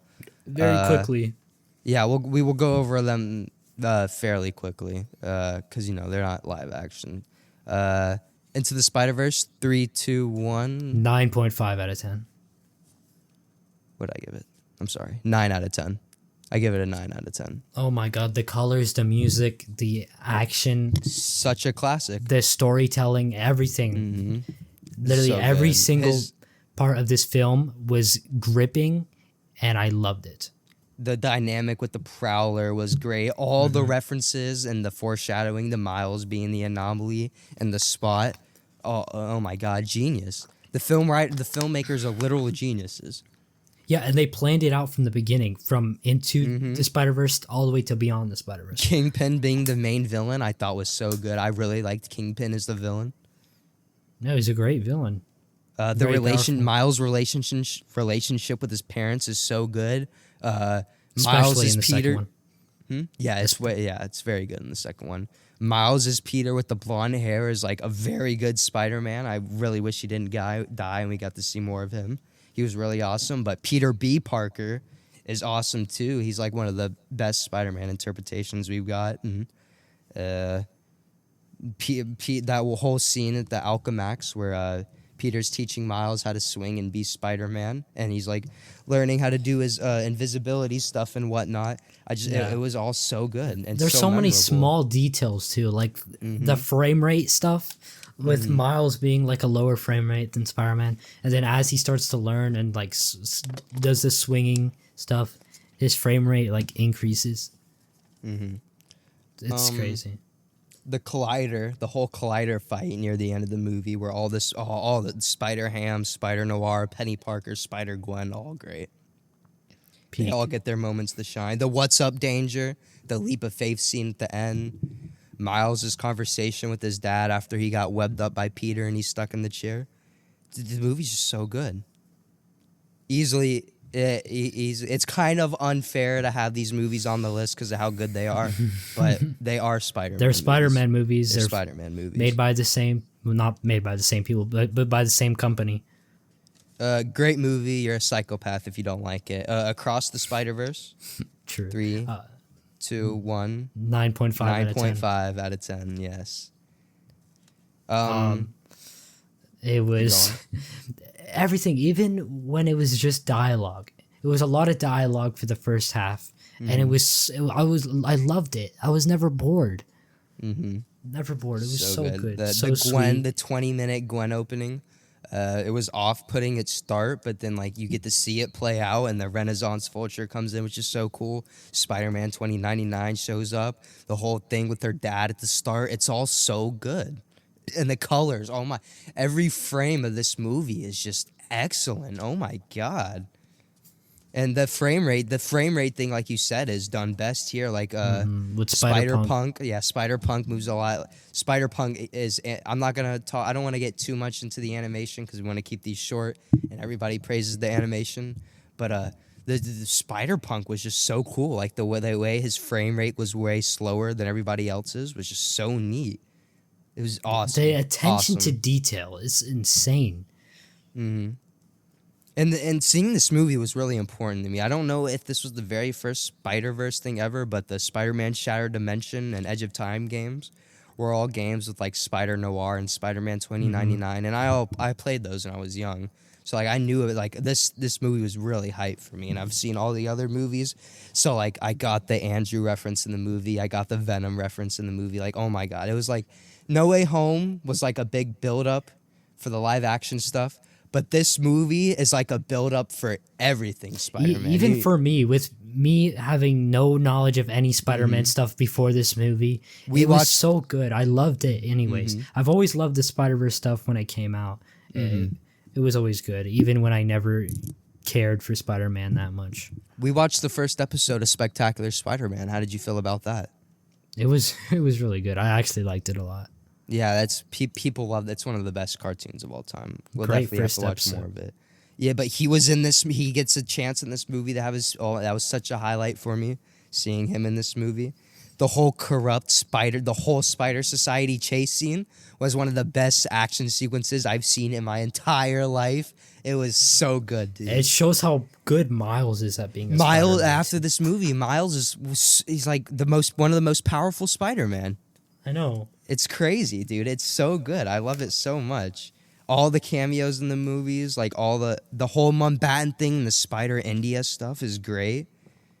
I love the live action Prowler reference with Donald Glover's hilarious. Peter B. Parker finally having a kid in this movie was so great. The canon event scene where 2099's taking, like, we get to see Tobey's Spider-Man, Andrews, all the other, we get to see some of the games. We get to see in PS4 Insomniac Spider-Man a little bit, which is oh my God. The I'ma do my own thing scene, so good. But I think the scene right before that where Miles is like right when they're going up the train, and like Miles is like, my name is Miles Morales, and he falls down off the train and kicks him in the face and then throws the web ball at Miguel. That was easily probably the best part of the movie for me. But just that whole, oh my God. Whole chase scene was great. Yeah, it was so good. But the I'ma do my own thing, when this movie was coming out, I stayed away from everything. No, I didn't want to know nothing about it. I didn't watch a single trailer or anything. But after I watched the movie, I went and watched the trailer. The I'ma do my own thing scene is literally in the trailer. Why? This is, you know, I don't watch trailers, and this is exactly why. They show way too much. It's just no. They literally, it's so stupid. Yeah, people just need to learn how to do trailers right. The Gwen scene at the end with their father and him breaking the canon event with him not being the captain anymore, and Gwen is just like shocked, was so good, and the colors are so good. Oh my God. And then Gwen finally putting together the team by the end of the movie with Spider Noir and Spider Ham finally coming back was so good. I love that. So much to talk about. If I could remember I do personally think the last 20 minutes of the movie, I don't think they're bad, but I think the last 20 minutes of the movie really doesn't have to. I don't think it all should have been there. I think it fits perfectly fine. I mean, it's just it's you get great though, because it sets up another villain and a great villain too. Like that's some cool yeah, shit. it's I want setting to up see. another villain, but I wanted like I see I get they're saving the spot for the next movie, but I wanted to see more of the spot. And the reveal that that he's in another universe after he tells his mom, and the courage that had to take. Oh my god! I love it so like much. how he's gonna have to go back to his universe and end up telling his mom. Mm-hmm. That's like, but I just feel like the whole I have a theory. I don't think he's gonna even tell her. I think she's gonna find out somehow. probably Like, yeah. she's just gonna Gwen see him or telling her or something. Yeah. I just it's when I was watching the movie, we were in the theaters. There was just like I don't know if you felt this, but I was like, is it gonna end here? Is it gonna end here? Like I had no clue when it was. Yeah, gonna I end. felt like, that. Yeah, like it was just. It dragged, but I don't think it was bad. I just think I just thought like it didn't have to be there. I feel like it would have Nah. been. That's why it's a 9.5 for me. It would have been a didn't 10 out drag. of a 10 if that last 20 minutes wasn't there. But It's pretty much a 9.5 because I don't give 10 out of 10s really. I don't. yeah, I don't think there's a like the perfect ending. film. Why isn't this movie a 10 out of 10? There's like nothing else wrong with this movie. I've never given it 10 out of 10. Ever. You wouldn't give you Across the Spider-Verse. I would be completely fine if Across the Spider-Verse was your first 10 out of 10. Maybe it should be my first 10 out of 10. Probably. I wouldn't. Is this it's a the day wonderful where I movie. give my first 10 out of 10? I don't see. I mean, I have a reason for docking it down half a point. It's only half a point. Like the ending doesn't ruin the movie for me, but I'm still gonna point it out because I didn't personally like it. Well, Across the Spider-Verse is my first 10 out of 10. I'm proud. So, oh wait, well there's still some other cool stuff. I guess we don't have to. Yeah, well yeah, we went yeah. That was every spider. I'm really glad you liked most of them. But now we gotta rank them all chronologically. You gotta rank them. Would you like to go first? Yes. All right, let's hear your list. All right, number 1. Or no, start from 12. Oh, Least start the from best. 12. Least the best. All right, number 12. Venom, Let There Be Carnage. Mm-hmm. At a 4 out of 10. Mm-hmm. All right, number 11. Venom. No way. You think Far From Home and Homecoming is better than really better than the first Venom movie? Yes, I gave it a 6.5 and I gave Homecoming an 8. I think Venom is slightly better than the first Spider-Man movie. I think it's slightly better than the very first one. I disagree. I think By like a Homecoming was much 0.5. better. All right, we'll keep going. All right, 10 is the Amazing Spider-Man first one at a 7 out of 10. But that's still it's still better than Venom in my opinion. And 9 is okay. It feels like these are so low, but I love all these movies except for the Venom ones. But Spider-Man 9 is Spider-Man 3 at a 7.5 out of 10. Okay. 8 is Spider-Man 1 at a 7.5 out of 10. Mm-hmm. And those can really be interswappable. And Okay. 7 is Spider-Man Homecoming at an 8 out of 10. 6, The Amazing Spider-Man 2 at an 8 out of 10. 5, Spider-Man You have Far the From Amazing Home. You think Spider-Man 3 is better than the Amazing Spider-Man 2? No, I never said that. Wait, did you already rank Spider-Man 3? Yeah. Where was that at? 9. Oh. Okay. You think No Way Home is better than the Amazing Spider-Man 2? Yeah. Oof. All right, just keep going. There's a lot I have better than The Amazing Spider-Man 2. Keep going. It's really good though. I love it though. And then this was very hard to choose. I didn't know if I should put The Amazing Spider-Man 2 above this or not. I think they're pretty much the same for me. 5, Spider-Man Far From Home. 8.5 out of 10. Or maybe an 8 out of 10. I should have been more deservable. I think that should be way lower. Yeah, I know. I know how you feel about it. Keep going. Okay, number 4, Spider-Man 2. 8.5 out of 10. Mm-hmm. Number 3, Spider-Man No Way Home. At a 9 out of 10. And then I know your top 2. Yep. 2 is Into the Spider-Verse. And then Across the Spider-Verse. And then number 1 is Across the Spider-Verse. At a 10 out of 10. I agree with like 40, maybe 50% of your list. Here's my ranking. Last place, Venom, Let There Be Carnage. Of course. 11th place, Spider-Man Homecoming. Yeah. 10th place, Far From Home. 9th place, the very first Spider-Man. 8th place, the first Venom. I can see that. So number 8, Venom. 7, the first Amazing Spider-Man. Number 6, Spider-Man 2. Number 5, Spider-Man 3. Number 4, No Way Home. 3, Into the Spider-Verse. 2, Across the Spider-Verse. And 1, TASM 2. TASM 2 is your favorite. Easily. I don't know how it's not. You like the parent stuff. The only thing that drags it down for me is the parent stuff. But besides that, you get peak Spider-Man action, peak graphics, Electro's the Rhino. We didn't even talk about the whole Rhino scene at the end. That whole thing was epic. But yeah, I personally think The Amazing Spider-Man 2 is the best Spider-Man movie. Now, I only have it above Across the Spider-Verse for I think Across the Spider-Verse has a way better story and whatnot. Like, it's the better movie, but Spider-Man wise, I think TASM 2 is the best Spider-Man movie. Damn.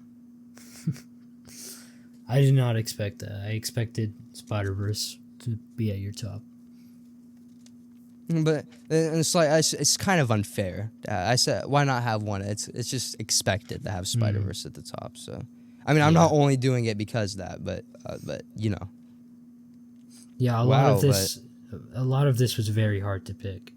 I love all of these movies a lot, except for Venom, of course. I thought the first Venom was fine. I thought it was good. I thought the first Venom was good. Yeah, if I rewatch it, I'll probably like it more. I think I was just worn out from all the Spider-Man movies, and I was so hyped for No Way Home, and then we immediately, instead of watching No Way Home, we just go to Venom. Yeah, well, yeah, we want. But this was I had fun doing this episode. I hope we don't get flamed too much for our ranking. I don't think our rankings were horrible. I think we did pretty good. I think my list is a little bit better than your list. But, you know, that's personal preference. I agree with you. The Amazing Spider-Man 2 is really good. I love it. We are being spoiled with movies this year. We've gotten Talk to Me. I know. We were kind of let down with Flash, but at least we still got a Flash movie. We got Oppenheimer. I think this is a great year for movies. Yeah, we're gonna get the FNAF movie. Hopefully, that's not bad. But we're about to go see Blue Beetle soon. Hopefully, you guys are interested in hearing an episode about that. We'll definitely be doing a Blue Beetle review when that movie releases. We got Across the Spider-Verse this year. We got the TMNT movie come out this year. I feel like you rated that movie a little bit too low. I do think I did. Yeah. After reconsideration, I think an 8.5 would be better. Good. But yeah, we also got Talk to Me, and that was really good. But yeah, this episode was kind of long. Very long, 2 hours. Yeah, but I hope you guys enjoyed. Let us know if you want to do more ranking type things. Let us know what stuff you'd like to watch. 3 a.m. We watched like 4 movies today, 3 movies today. Yeah. We watched both the Venom movies and No Way Home. And then we watched Into the Spider-Verse. Oh, we just skimmed through them. Yeah, we skimmed through it.